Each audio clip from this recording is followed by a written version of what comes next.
오늘은 IM증권 도곡 WM센터 이화진 과장 함께합니다. 어서 오세요. 안녕하세요. 네, 과장님 반갑습니다. 자, 일단 시장이 오르긴 하는데요. 우리의 예상과는 달리 오늘은 주도 섹터가 반도체는 아닌 것 같습니다. 네. 일단 넥스트레이드 마켓에서만 해도 그 기대감이 높았는데 지금은 사실은 윗골이 달고 떨어진 종목들이 많고요. 자, 로봇 다음 지금 AI 소프트웨어 집중도가 높아질 것인가? 엔비디아가 오픈 AI의 데이터 센터 구축에 엄청난 규모의 투자를 하겠다라고 이제 발표가 나왔고요. 일단 국내 AI 소프트웨어 기업들이 큰 연관은 없지만 일단 순환매의 다음 타겟이 될 수 있을까요? 일단은 올해 이제 6월 달에 대선이 난 이후에 이제 AI 쪽에 대한 정책적인 모멘텀으로 계속 이제 꾸준히 뭐 올라왔었고, 뭐 하정우 이제 네이버레스 출신의 그런 정책위원장도 이제 향후에 AI 쪽에 대한 뭐 기대감은 좀 있다라고 생각하고 있습니다. 우리가 알고 있는 뭐 솔트루스나 뭐 한국학 컴퓨터나 대다수의 AI 소프트 업체들은 아직은 이제 B2B나 이제 B2C 쪽에 대한 수익성이 사실 크지는 않습니다. 결국에는 아직까지는 B2G 이제 정부 쪽에 대한 이제 국책 과제로서의 수요가 더 큰 이제 상황이라 좀 볼 수가 있을 것 같고, 물론 추후에 지금 이제 카카오도 지금 뭐 여러 이제 이프 카카오데이 뭐 행사를 하고 있는데 그만큼 이제 오픈 AI 쪽 챗 GPT가 이제 국내 시장에도 굉장히 큰 이제 관심을 가지고 있고, 이게 단순하게 카카오와의 이제 협업에서 한 단계 더 나아가서 우리가 이제 전문적인 어느 정도 데이터를 보유하고 있는 회사들은 추후에 조금 더 관심을 좀 가질 수 있지 않을까 생각하고 있기 때문에, 과연 이게 이 스토리를 어떻게 만들어 가느냐에 따라서 향후에 우리가 알고 있는 AI 소프트웨어 쪽에 대한 좀 차별성은 충분히 좀 나올 수 있지 않을까 생각을 하고 있습니다. 그럼 오늘 상승은 일회성이라고 보시는 거예요? 아니면 수급을 조금 더 받아갈 수 있다라고 보세요? 저는 일회성이라 좀 생각을 하고 있고요. 우리가 알고 있는 뭐 이스트 소프트 같은 경우도 물론 이제 마이크로소프트의 팀즈와의 뭐 향후의 수익성이 어떻게 올라가느냐에 따라서 충분히 좀 다를 수도 있는 거고, 솔트루스 같은 경우도 작년 3분기 때부터 이제 흑자 전환을 해왔는데, 단순히 이제 국책 과제뿐만 아니라 기존에 가지고 있는 뭐 플래닛 스튜디오나 아니면 북미 쪽에서 시장을 진출하려고 있는 여러 이제 모델들이 어떻게 확대되는 그가 좀 굉장히 중요하다라고 좀 생각을 하고 있습니다. 뭐 그동안 뭐 LLM 모델들을 하나둘씩 좀 준비를 해왔었기 때문에 과연 우리나라 이 정책에서 얼마만큼 살아나느냐에 따라서 좀 차별성이 있다 좀 보고 있기 때문에, 오늘 당장은 뭐 오픈 AI와 엔비디아 관련 이슈가 지속성을 좀 보이기에는 조금은 전 약하다라고 생각하고 있습니다. 뭐 순환매 타겟까지는 아니고 그냥 오늘 일회성 반등일 수 있다. 그 카카오 같은 경우는요, 오늘 이프 카카오 이제 열리고 나서 주가가 좀 떨어지는데 여기서 우리가 뭔가 기대할 만한 그런 이야기는 막 나오진 않았어요. 그렇죠. 네. 작년 10월에도 이프 카카오데이가 열렸었고, 당시에도 아마 세론이 좀 세게 나왔을 겁니다. 왜냐하면은 네이버는 하이퍼클러버를 이미 2년 전에 본격적으로 출시를 하면서 광고 수익이 확대되어 나가고 있는데, 카카오 같은 경우는 그런 AI 쪽에 대한 출시가 굉장히 좀 느려졌었죠. 그러면서 올해 한 6월쯤에 베타 서비스가 나왔지만은 생각보다 시장에 대한 반응은 굉장히 미지근했고, 이번에 이프 카카오를 데이를 행사를 하면서 시장의 관심은 어느 정도 좀 생겼습니다. 그 이유가 뭐냐면은 챗 GPT가 들어오네. 그래, 우리가 자체적으로 AI 기술이 안 된다라고 하게 되면은 적어도 오픈 AI 쪽에 대한 기술력을 같이 빌리자라고 했을 때 좀 기대감이 커지는데, 오늘 시장에서 기대를 했던 거는 그러면은 향후의 비즈니스 모델을 어떻게 가져갈 것인가. 그러면 이제 챗 GPT를 가지고 오게 되면 이거 구독형 유료 서비스로 전환을 할 것인가, 아니면은 향후에 우리는 광고 수익을 더 확대해 나갈 것인가에 대한 비즈니스 모델들이 아직까지 지금 행사하고 있는 상황에서 나오지 않았나 봅니다. 그러면서 이제 저도 여기 오는 구간에도 아까 마이너스 2, 3%였는데 지금 한 6%까지 빠지는 모습을 봐왔는데, 그러면서 좀 향후에 좀 새로운 케이스가 많고, 오늘 오후에 이제 카카오가 전면 개편이 되게 될 텐데, 과연 이거에 따라서 반응이 향후에 주가의 좀 방향성이 달라지지 않을까 좀 생각을 하고 있습니다. 오늘 오후까지는 주가 흐름을 좀 지켜봐야겠네요. 카카오. 알겠습니다. 일단 그 뭐 한글과 컴퓨터 같은 AI 소프트웨어 종목들은 그래도 실적 개선이 좀 전분기 대비 나타나는 걸로 확인되는데, 이런 실적 좋은 AI 소프트웨어도 오늘 그냥 단일 상승으로 보시는 거예요? 이게 우리가 알고 있는 뭐 로봇도 마찬가지긴 하겠지만은 성장률이 막 이제 뭐 100%, 200% 나오는 정도 수준이 아니다 보니까 뭐 끼케야 뭐 영업 뭐 매출이 한 뭐 100억, 200억 정도 수준이고 영업이익이 막 한 자리 정도 수준일 겁니다. 그나마 이제 한국과 컴퓨터 아까 얘기하셨던 것처럼 한국과 컴퓨터나 이스트 소프트 같은 회사들은 그나마 이제 빅테크 업체들의 뭐 큰 건 아니지만은 아주 작은 부분 리로라를 통해서 향후에 한 단계 뻗어 나가는 이제 수준이기 때문에 이런 회사들은 조금 기계 봐도 좀 괜찮지 않을까. 네. 이게 붙었다고 AI 붙었다고 해서 같이 따라 붙기에는 조금 무리가 있는 상황이고 물론 썰트루스도 그나마 제가 봤을 때는 AI 소프트웨어 업체 중에서도 빠르게 시장을 선도해 나가는 건 더 맞기는 맞습니다. 맞기는 맞지만은 그런다고 해서 그런 그 LLM 그 거대 언어 모델이 다른 뭐 오픈 AI랑 이게 경쟁하는 건 아니잖아요. 경쟁하는 건 아닌데 이 틈새 시장에서 어떻게 우리가 수익성을 창출하는지가 지금 굉장히 좀 고민인 좀 상황이기 때문에 우리가 네. 카카오뿐만 아니라 이 회사들도 그래서 고객 서비스 센터나 아니면은 그런 우리가 알고 있는 이제 공공기관에서 그 수익성을 어떻게 다변화할 건데 이게 아직까지는 추후에 좀 과제라고 네. 좀 생각을 하고 있기 때문에 이게 해결되는 종목들을 찾는 게 제가 봤을 때는 시급하다라고 생각하고 있습니다. 일단 AI 소프트웨어 테마 자체 그 규모나 무게가 일단은 이 순환매를 받아들이기엔 조금 작다라고 이제 말씀 주신 것 같고요. 그러면 오늘 로봇주의 하락은 어떻게 좀 해석을 하시는가요? 이게 AI 소프트웨어한테 수급을 뺏긴 게 아니라면 로봇 오늘의 조정이 혹시 기회일 수도 있을까요? 저는 로봇은 조금은 분위기가 이제 나올 수 있다고 생각을 하고 있습니다. 지금은 당장에 뭐 실적으로 우리가 얘기할 수 있는 수준은 아니긴 하겠지만은 적어도 로봇은 향후의 성장 이제 그런 포텐셜이나 이제 펀더멘탈을 가져갈 수 있는 어느 정도 준비는 계속 꾸준히 좀 해오고 있다고 생각을 하고 있습니다. 특히나 로보티즈가 주가가 굉장히 최근에 좀 좋았던 이슈들은 기존에 이제 감속기 로봇이죠. 물론 테슬라 밸류체인 뭐 여러 가지 루머 이슈도 나오긴 했지만은 적어도 LG전자는 향후에 그 로봇 산업에 대한 그런 투자들을 계속 꾸준히 좀 해오고 있는 상황에서 로보티즈는 일단은 6월 달에 인적 분할을 했죠. 기존에 있는 이제 자율주행 로봇을 로봇 이츠로 자회사로 편입을 하게 되면서 향후에 그 매출의 90%를 가지고 있는 감속기, 다이나믹스를 매출 90% 가지고 있는 거를 이제 본업 사업으로 하고 있습니다. 이게 테슬라 향빠는 아니겠지만 만약에 테슬라 옵티머스 로봇에 본격적으로 들어가게 되면은 사실 이거는 주가에 대한 밸류는 더 크게 좀 잡을 수는 있겠죠. 그게 왜냐면은 이게 어제도 안 그래도 얘기가 나왔던 게 두산 로보티스 얘기가 나왔습니다. 두산 로보티스는 단순하게 협동 로봇이죠. 협동 로봇이긴 하지만은 아직까지 이쪽 시장이 북미 쪽이나 유럽 쪽에 사실 실적이 바로 나오지는 않습니다. 아직까지 흑자 전환도 못하고 있죠.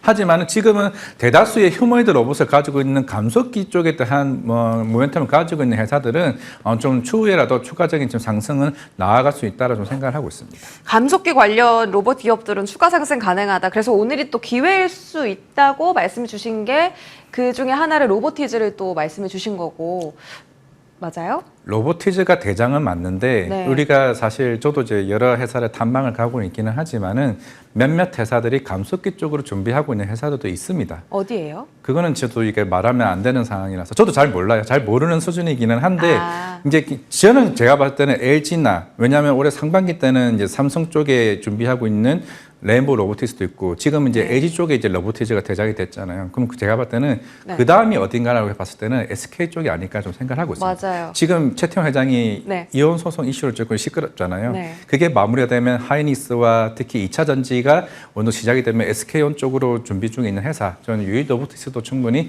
관심을 가져도 되지 않을까 생각을 하고 있습니다. 이게 사실 지난주에도 유일 로보틱스를 말씀해 주셨었는데 네. 오늘 또 말씀 주셨거든요. 아직 이 종목 횡보하고 있습니다. 이게 한번 빵 터지는 날이 온다고 이제 말씀 주셨는데 이 시기적으로 이제 이게 좀 이혼 이슈가 마무리되면 네, 마무리가 충분히 좀 왜냐하면 3분기 때부터 청라 사옥을 이전을 했거든요. 그게 아마 네. 6월일 겁니다. 그게 어느 정도 인정도 다 마무리된 상황이기 때문에 3분기 때부터 이제 물량들이 실적으로 좀 반영될 가능성이 있기 때문에 우리가 로봇을 실적으로 무슨 이제 뭐 평가를 하냐라고 얘기는 하고 있지만은 유일 로보티스는 안전적으로 계속 꾸준히 실적으로 보유하고 있고 직교 로봇, 협동 로봇, 최근에 휴머노이드 인재도 아마 5월쯤에 인재 영입을 했죠. 그건 제가 회사에서 듣기로는 한 3년, 4년 정도 걸리긴 할 겁니다. 이제 뭐 설계를 해야 되는 수준이기 때문에 나중에는 복합적으로 종합적인 로봇 회사로 조금 거듭날 가능성이 있다. 있다 생각하고 있습니다. 알겠습니다. 다른 로봇 조정 오늘 그럼 괜찮은 거예요? 그냥 괜찮다고 좀 생각을 하고 있습니다. 항상 지금은 옵티머스 로봇도 마찬가지고 저게 중국에 있는 유니트리 로봇 같은 경우도 이제 IPO가 시작이 되면은 충분히 좀 부가받을 수 있다고 네. 생각하고 있습니다. 좋습니다. 로봇 마무리하고요. 저희 바이오로 넘어가 볼게요. 자, 일단 키트루다 품목화가 되자마자 지금 세론 물량이 이틀 연속 좀 나오고 있는데요. 알테오젠 이야기입니다. 세론인가요? 계속 좀 떨어질까요? 오늘 새벽에 아마 나왔던 것 같아요. UBS에서 리포트가 27만 원 세론 리포트가 나왔죠. 그 얘기가 어떤 얘기냐면은 특별한 건 없습니다. 그러니까 기존에 이제 티센트릭 이게 예전에 티센트릭 SC를 나왔던 그 약품이 있는데 그게 이제 실제로 SC 전환율이 이제 30%가 되는 시간이 굉장히 더뎌졌다는 거죠. 그러면서 키트루다 SC도 이제 너희들이 생각하는 것처럼 30-40% 전환하기는 쉽지 않을 거라고 얘기를 했죠. 사실 근데 그에 대한 근거도 마땅히 뭐 명시가 되어 있지는 않습니다. 그러면서 28년도에 키트루다가 특허 만료가 될 텐데 그때쯤에야 수익성이 어느 정도 올라갈 거라고 얘기를 하면서 내년과 내후년은 너네가 생각했던 것처럼 알테오젠의 수익성이 로열티가 크지는 않다라고 얘기를 했죠. 근데 이게 돌이켜보면은 잘 생각해 보시면은 지금 이제 박순재 대표가 이게 얘기해왔던 게 첫 번째가 코스피 이전 상장이죠. 코스피 이전 상장을 하게 되면은 결국 패스뷰 자금도 2-3천억이 들어오게 될 뿐만 아니라 지금 우리나라 대표적으로 이제 알테오젠을 커버하고 있는 애널리스트가 한 4명밖에 되지는 않습니다. 그런데 대다수의 애널들은 왜 안 쓰느냐? 결국 저도 이제 여러 가지 물어보게 되면 숫자가 명확하게 안 나오기 때문이죠. 왜냐하면은 어느 애널리스트는 44만 원이 목표가고 어느 애널리스트는 70만 원 목표가입니다. 근데 이게 로열티가 5%냐 2%냐에 따라서 연간 매출이 6천억이 될 수 있고 1조 4천억이 될 수 있어요. 그러다 보니까 밸류에이션 갭이 굉장히 큰데 이제 FDA 승인으로 인해서 이제 판매 이제 마일스톤이 1조 한 4천억 정도가 받게 될 텐데 이거는 구간별로 이제 매출이 달성하게 되면은 그게 마일스톤을 받고 이게 마무리가 되면은 로열티를 받게 될 텐데 우리가 경쟁사를 알고 있는 할로자임이 로열티가 대부분 3%에서 6%입니다. 그러면 우리가 딱 명확하게 제가 근거를 제시하게 되면은 머크사가 2019년도에 4조에 우리가 기술 이전을 했어요. 이건 비독점 계약입니다.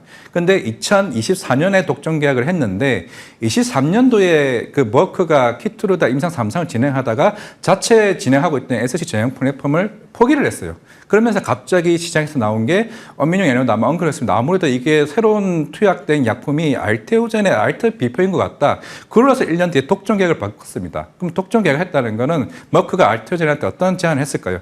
야, 너네 우리 로열티 더 많이 줄게. 대신 우리가 독점 계약해 하지 않았을까요?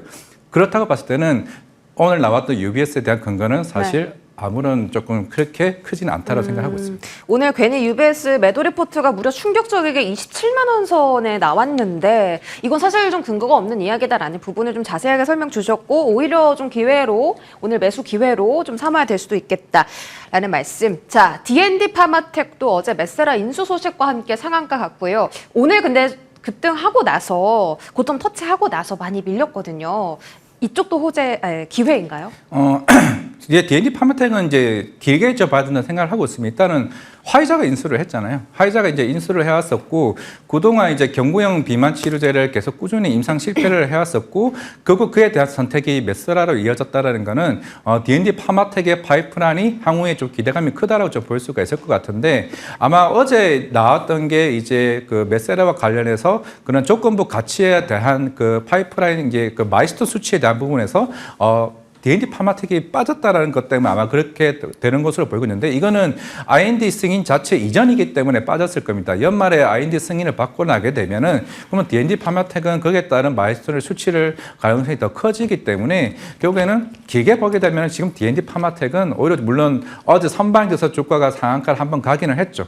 가기는 했지만은 전 여기서 추가적으로 조정이 나오게 된다라고 했을 때는 D&D 파마텍도 충분히 기회는 더 남아 있을 수 있다. 지금 시총이 아마 2조 한 5천원 정도 되지 않았나요? 아마 이 정도 수준이면은 충분히 좀 경구용 쪽에 대한 기회는 더 나올 수 있다고 보이고 있고 거기에 덩달아 펩트론도 12월이면은 작년에 10월쯤에 그 1112와 평가 계약을 맺었죠. 그게 14개월짜리입니다. 12월이 마무리가 되죠.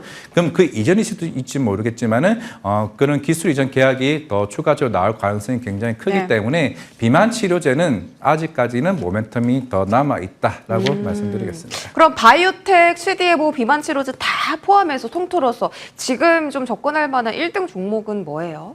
ABL 바이오도 충분히 기회는 있다고 생각하고 있고, 물론 지금 이제 에이프리 바이오 최근에 급등락이 굉장히 오고 가고 있는데, 그 APR 그 A1이나 R3 같은 경우가 올해 연말에 그 임상이 하나가 마무리되고 나머지가 내년 3월에 임상이 또 하나가 마무리됩니다. 이게 두 개의 가장 큰 이제 파이프라인인데, 그 룬드백 같은 경우도 최근에 빅파마와 관련된 협업 이슈가 좀 있는 상황에서 최근에 이제 임상에 대한 조금 긍정적인 효과들이 추가적인 파이프라인에 대한 가치가 더 긍정적으로 볼 수 있다라고 봤을 때는 에이프리 바이오도 추가적인 상승이 굉장히 크다라고 좀 볼 수 있겠고, 그리고 최근에 LNC 바이오도 물론 최근에 관련해서 리토 이슈들이 부각이 되는 만큼 아직까지는 제가 볼 때는 바이오 쪽에 여러 가지 모멘텀이 좀 남아있다고 생각하고 있습니다. 네, 좋습니다. 제약바이오 마무리 짓고요. 반도체로 넘어가 보겠습니다. 오늘 삼성전자가 프리마켓에서 9만 원을 넘겨서 정말 깜짝 놀랐는데 본장에서는 별로 힘을 좀 못 쓰고 있습니다. 자, 정규장의 주가 흐름 어떻게 나올까요? 9만 원 넘어서 10만 원까지도 업사이드 열어둬도 괜찮겠습니까? 단기적으로는 워낙 이제 빠르게 지금 외국인들이 수급도 굉장히 좋아지고 있었고, 추석 이전이 될지 추석 이후가 될지 모르겠지만은 삼성전자 잠정 실적 발표가 있습니다. 물론 이번 주에 마이크론 실적 발표도 있긴 하겠지만은 그리고 어제 그 이슈가 나왔었죠. HBM 그 3E12단 반도체 관련해서 뭐 40무근이라는 얘기는 하고 있는데, 이게 40무근이라는 말이 있고 전혀 근거가 없단 말이 이런 얘기가 있는데, 40무근이라는 얘기하는 거는 결국에 다음 주에 공식적으로 발표할 가능성이 굉장히 크다라는 거죠. 그리고 시장은 지금 당장의 12단 반도체의 메리트를 느끼진 않을 겁니다. 이미 시장에서 다 노출되어 왔던 만큼 출하량이 큰 것도 아니고 여기서의 수익성을 크게 가져가지는 않을 거예요. 그리고 삼성전자는 여기서 바로 HBM4로 갈 수 있는 어느 정도 징검다리를 만들어 놨다는 걸로 해석을 하는 게 좀 맞다고 생각을 하고 있고, 이게 2분기 실적이 아마 4조 초반대 영업이익이 나왔을 겁니다. 지금 3분기 나오는 지금 프리뷰에서 시장에서 예측을 하는 거는 영업이익 9조, 10조까지 얘기가 나오고는 있어요. 지금 이번에요? SK 하이닉스가 한 12조를 좀 얘기를 하고 있는 상황에서, 그러니까 파운드리도 충분히 적자폭을 크게 개선을 했고, 그러면은 휴대폰 사업부도 뭐 흥행을 한 거 다들 알고 있으니까 여기도 긍정적으로 보일 거고, 반도체 같은 경우는 2분기에 대한 그 재고 물량들이 이번에 빠르게 좀 회복이 되게 되면서 레거시 쪽에 대한 가격 상승에 대한 효과를 한꺼번에 좀 누릴 수 있다라고 봤을 때는, 최근에 외국인이 삼성전자의 분위기를 봤을 때 최근 정고점이 한 88,000원일 겁니다. 88,000원에서 한 번은 조금 쉬어갈 수는 있긴 하겠지만은 연말까지는 좀 10만 원에 대한 분위기는 빠르게 이어나갈 수 있다. 우리가 2020년 11월부터 2021년 1월달 차트를 보게 되면 그때 삼성전자가 5만 한 5천 원대에서 9만 초반까지 한 번에 바로 올라왔습니다. 그런 흐름이 이번에도 가져갈 가능성이 있다 생각하고 있습니다. 실적에 대한 그 기대감이 지금 좀 커질 수 있는 시기네요. SK 하이닉스는 지금 사실 잘 버텨주고 있어요. 그러니까 우상향을 계속 이어가고 있습니다. 이게 한 번 더 터질 수도 있을까요? 충분히 이게 SK 하이닉스도 아까 얘기했던 것처럼 3분기 실적도 또 긍정적으로 이제 보이고 있는 거고, 결국에는 내년에 HBM4 시장에서 어떻게 이게 경쟁에서 이겨나가게 될 거냐. 어제 번스타인 그 애국계 리포트가 재밌는 게 나왔죠. 내년에 HBM 점유율 자체에 대한 얘기를 하게 되면서 삼성전자가 20-30%까지 점유율이 확 올라가게 되면서 SK 하이닉스 점유율이 떨어진다라고 이제 추정치를 올려놨습니다. 이제 그렇게 된다라고 하게 되면은 삼성전자의 기세가 더 강해질 수도 있는 거고, 대신에 SK 하이닉스 입장에서는 과연 이 점유율 싸움에서 어떻게 버텨나가게 될 거냐. 특히 이번에 삼성전자가 일시 공정에 대해서 얘기를 계속 꾸준히 해왔었는데, 하이닉스 입장에서는 일비 공정을 하고 있는 상황에서 이 미세 공정 싸움에서 과연 엔비디아가 누구를 더 많은 물량들을 내놓을 거냐에 따라서 저는 분명히 밸류에이션이 내년은 달라질 수 있다고 생각하고 있습니다. 지금 분위기는 어차피 하이닉스도 마찬가지고 삼성전자도 우리 함께 가자, 같이 가자의 이미지가 더 크고, 지금 이제 커뮤니티 쪽에 대한 가격이 더 올라가고 있는 상황에서 지금 레거시 쪽에 대한 분위기가 더 긍정적인 상황이다 보니까 뭐 최근에 뭐 45만 원짜리 리포트도 나왔던 걸로 지금 보이고는 있는데, 지금 35만 원대는 충분히 아직까지는 상반기 여력은 있다. 요거의 향후에 대한 경쟁은 조금 하반기 연말을 갈수록 가봐야 조금 어느 정도 좀 방향성이 정해질 것 같습니다. 네, 여쭤보고 싶은 게 많았는데 지금 시간이 너무 부족하네요. 저희 전력 원전으로 좀 넘어가겠습니다. 전력기기는 엔비디아 오늘 뭐 오픈의 데이터 센터 협력 소식 속에서 다시 또 수요가 폭증하겠구나. 그래도 유럽에서도 지금 매출이 늘고 있다는데 일단 전력기기는 전망이 어떠세요? 이게 조선도 비슷한 것 같습니다. 이게 28년 이후, 뭐 30년 이후 수주가 계속 확장될까에 대한 고민이 생기는 거죠. 전력기계들은 작년 말부터 계속 꾸준히 이제 증설들이 다 마무리가 되는 시점이었습니다. 그게 올해부터는 그 증설에 따른 매출 효과가 실적으로 과연 그대로 이제 고스란히 이제 보여지는 거고, 올해까지는 문제는 없죠. 이게 결국에는 28년 이후를 지금 보고 있는 겁니다. 그래서 이제 엔비디아 이제 젠슨한 대표도 마찬가지고 트럼프 대통령도 지금 막 영국 가서도 데이터 센터 뭐 확보하고 있고, 뭐 사우디도 마찬가지고 전 세계 글로벌적으로 이런 데이터 센터와 관련된 뭐 원전 이슈들이 복합적으로 지금 계속 꾸준히 확장되고 있는 상황이죠.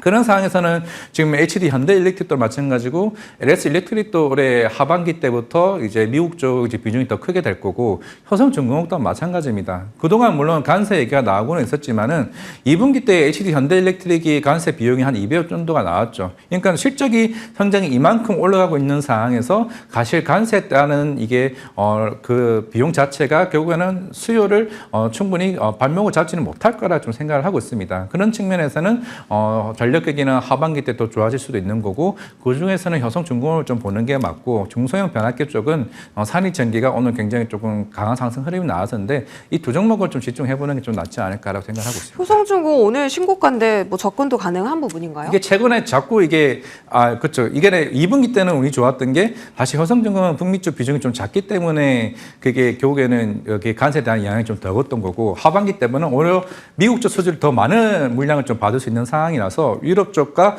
북미 쪽에 대한 모멘텀을 같이 받을 수 있는 좀 상황이기 때문에 사상 최고가 나왔던 거는 그만큼 지금 기관이나 외국인 쪽에서 보는 시선이 더 긍정적으로 보이고 있고, 실적에 대한 성장폭이 더 클 수 있는 좀 상황이기 때문에 효성중공업을 시장에서는 더 긍정적으로 보고 있는 상황이기 때문에 아마 추가적인 수주를 받게 되면은 아마 목표가 사양 리포트도 추가적으로 계속 나오지 않을까 생각하고 있습니다. 네. 원전 마지막으로 체크해 주세요. 두산 에너빌리티의 주가 흐름이요. 제가 지금 두산 에너빌리티는 7만을 뚫으면 그때부터는 원전 주도 섹터로 갈 가능성이 있다라고 좀 오랫동안 얘기를 해왔는데, 왜냐하면 6만 원을 굉장히 오랜 기간 박스권에 갇혀 있었죠. 이게 여기서 지금 시장에서 고민을 하고 있는 거는 웨스팅하우스와 그런 한수원 간의 그 조인트 벤처에 대한 설립이 언제쯤 마무리가 되는지가 여부도 중요하고, 오늘 뭐 스웨덴 이슈도 나오긴 했지만은 폴란드 퐁티누프도 마찬가지고 사우디, 그 루마니아와 같은 본격적인 그 하반기나 내년 상반기에 입찰을 앞두고 있으면서 이게 우리가 알고 있는 그 리스크가 어느 정도 마무리만 되게 된다라고 하게 되면은, 그럼 두산 에너빌리티는 웨스팅하우스에도 기자재를 납품을 하고 있고 BHI도 마찬가지긴 하겠지만은, 그러면 이게 결국에는 실적에 대한 수주 가시성이 더 커지는 거죠. 내년에 두산 에너빌리티의 수주에 대한 그 가이던스가 4조 이상입니다. 그러면은 과연 이게 어떻게 올라가느냐에 따라서 수주가 향후 2040년 이후에 대한 밸류에이션이 좀 바뀔 수 있는 거기 때문에 두산 에너빌리티는 저는 지금도 매수가 유효하다 말씀드리겠습니다. 오, 좋습니다. 다양한 시선 들어봤고요. IM증권 도곡 WM센터 이화진 과장과 함께 하셨습니다. 고맙습니다. 네.